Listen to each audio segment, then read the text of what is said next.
साथीहरू सबैजनालाई दर्शन एन्ड नमस्ते। अब चाहिँ मैले पार्ट 2 राख्दैछु। आँपको अचार सुकाएको थियो नि त, सुकाएँ। अब चाहिँ मैले पार्ट 2 अचार पनि रेडी गर्दैछु साथीहरू। एकछिन ल मैले देखाउँदैछु हजुरहरूलाई। सुकेर हेर्नु न, यति भएको छ है। कति धेरै थियो यो आँप, थोरै भएको छ। यसमा आँप भयो होइन, यो आँप भयो। अनि त्यसपछि यो पाँच फुरान भनेको थाहा छ कि छैन साथीहरू? पाँच फुरान, अनि यो खुर्सानी, यो बेसार, यो नुन, यो चाहिँ हजुरको तोरी। अब चाहिँ यो तोरी मजाले कराईमा भुट्नुपर्छ साथीहरू।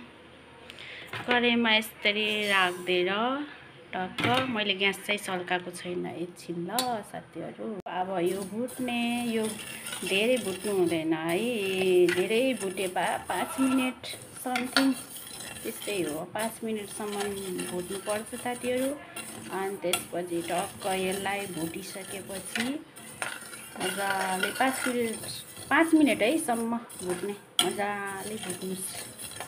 अनि अलिक मैले ताते छैन नि त, ग्यास मैले भर्खरै उस गरेको, त्यही भएर सो हुँदैछ है, हुँदैछ। अब यो भुटेर ल्याएपछि हजुरहरूलाई फेरि म यो पिस्छु। पिसेर यो सबै चिज रेडी भएको चिज तेलमा झ्वाइँ पार्ने, झ्वाइँ पारेर टक्क यसमा हालिदिने।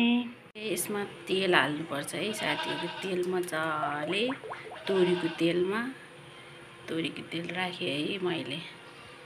यो तोरीको तेलमा अनि टक्क उस गर्नुपर्छ के हो। यो 5 फुरान छ नि साथीहरू, यो 5 फुरान अनि हल्का बेसार खासै हाल्नु पर्दैन, हल्का हो हाल्ने। अनि नुन, अनि खुर्सानी फुराएपछि अनि यो म चाहिँ अब यसलाई पिसेर ल्याउँछु ल साथीहरू। पिसेर ल्याए भने यसमा चाहिँ मरमसला यही हो के राख्ने। मैले त्यस्तो खासै धेरै राख्दिनँ नि है साथीहरू। म बनाउँदैछु ल साथीहरू। वेट साथीहरू, यो पनि धुलो रेडी भयो, तोरीको धुलो है साथीहरू। अब चाहिँ यहाँ के अरे तेल तातेको छ। म त पानी भन्न लागेको छ साथीहरू, मुख पनि के भयो। मजाले यो तेल तातिरहेको छ होइन। यो 5 फुरान चाहिँ यसमा हालिदिने भयो होइन। अब चाहिँ हल्का बेसार राख्नु पर्यो होइन, धेरै राख्नु पर्दैन है साथीहरू, थोरै यसरी राखेँ होइन। नुन यत्तिकै हाल्दै नि हुन्छ, धेरै पछिसम्म 1 वर्षसम्मको लागि हुन्छ नि त। सो त्यही भएर बेसार पनि धेरै राख्नु पर्दैन, पहिले राखेको छ नि त। अनि यो खुर्सानी सबै राख्ने, देख्नुभयो साथीहरू, भयो होइन। ल भयो।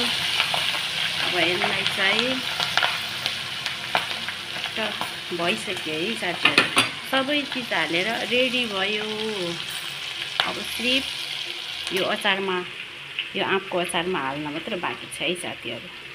म राख्छु है त। कति राम्रो देखियो है साथीहरू, यम्मी। अब चाहिँ यसमा यो तोरीको धुलो हाल्ने, यसरी हाल्ने। अनि तेल चाहिँ यही तोरीले हुन्छ है, हल्का मात्र भुटेको हुनुपर्छ क्या, यो धेरै भुट्नु हुँदैन। हेर्नु न, यसको तेल पछि के 1 वर्षसम्म मजाले यसैको तेल बस्छ के। हल्का भुट्नुपर्छ है, फेरि बिग्रिन्न, अरूले बिग्रिन्छ भन्नुहुन्छ नि साथीहरू। अब यसलाई मोल्दिने, यसरी मजाले मोल्ने है साथीहरू। यस्तो दामी देखिएछ, हेर्दा पनि खाम भर्खरै खाम जस्तो लाग्यो है साथीहरू। आफूले कसले बिग्रेको छ भन्दै हुनुहुन्थ्यो क्या, बिग्रिँदैन के। सो बिग्रिँदैन अचार, यस्तो मिठो हुन्छ कि, यम्मी अचार। यसलाई चाहिँ मजाले मोलिनुपर्छ है, मजाले के। मैले यो मोबाइल पनि आफैले हातैले उस गरेर देखाउनलाई अलिक मिलेन साथीहरू, गाह्रो छ है भिडियो बनाउनलाई। अब यसलाई डब्बामा मैले रेडी गराएर राख्छु।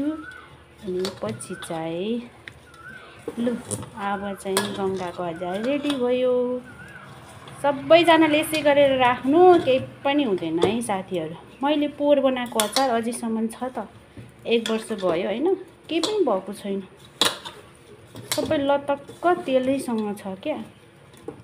देखाइदिउँ हजुरलाई, पहिलाको अचार पनि छ नि त स्पेसल, हेर्नु न कति राम्रो देखेको है, खाम भयो, भर्खरको भर्खर खाउँ जस्तो लाग्यो है।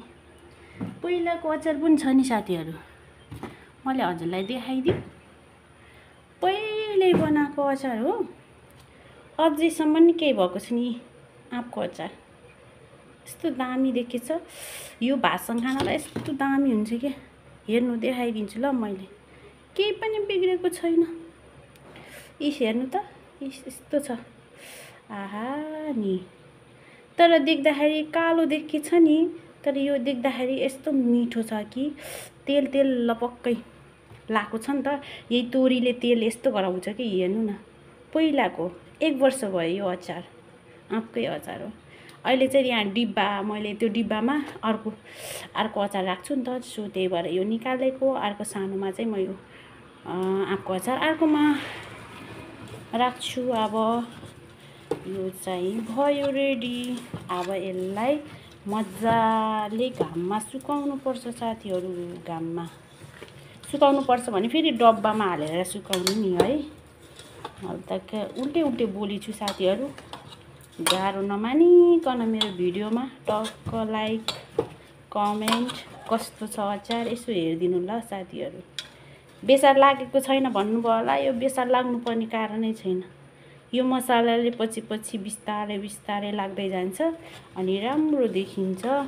राम्रो देखिन भन्नाले नि यो मिठो हुन पर्यो, बिग्रिनु भएन। यसमा तेल छ नि त, यो तलसम्म तेल छ। अब म डब्बामा हाल्छु ल साथीहरू। अचार रेडी भयो। अब चाहिँ यो घाममा राख्नुपर्छ साथीहरू, घाममा राख्नु पर्यो है। यसलाई मजाले खाँदेर राख्नुपर्छ कि साथीहरू, मजाले खाने यसरी। यो अझै ठुलो भयो क्या के डब्बा ठुलो भयो जस्तो लाग्छ कि। फाइनली 1 डब्बा भयो। कोलाई आँपको अचार मनपर्छ साथीहरू भन्नुहोला। अब यसलाई सुकाएर राख्छु। मैले टक्क यसलाई डब्बा लगाउँछु। डब्बाको टेके डब्बा अरे ढक्कन लगाउनु पर्यो नि है साथीहरू। ढक्कन कहाँ राखेँ मैले? यो पोहोरकै डब्बा हो, अझैसम्म केही नि भएको छैन। प्लास्टिककोमा राम्रो हुँदैन भन्छन् नि साथीहरू, तर हुन्छ क्या। मैले अझैसम्म नि यो डब्बा अझैसम्म केही नि भएको छैन। यही डब्बामा राम्रोसँग बनाएको छु। हेर्नुहोस् त कति राम्रो देखेको छ। अब सुकाउँछु है। अहिले अचारको कार्यक्रम पुरा भयो, अचार रेडी भयो साथीहरू। रेडी। गङ्गाको अचार कस्तो छ भनेर पछि खाएर देखाउँछु ल साथीहरू। सबैजनालाई अचार बनाएको तरिका कस्तो छ यसो भनिदिनु होला कमेन्टमा। लाइक एन्ड कमेन्ट गर्नु होला साथीहरू सबैजनाले ल। यतिसम्म भिडियो बनाएको छु साथीहरूले सदैव मायाको साथ कमेन्ट लाइक गरिदिनु होला है त। By by.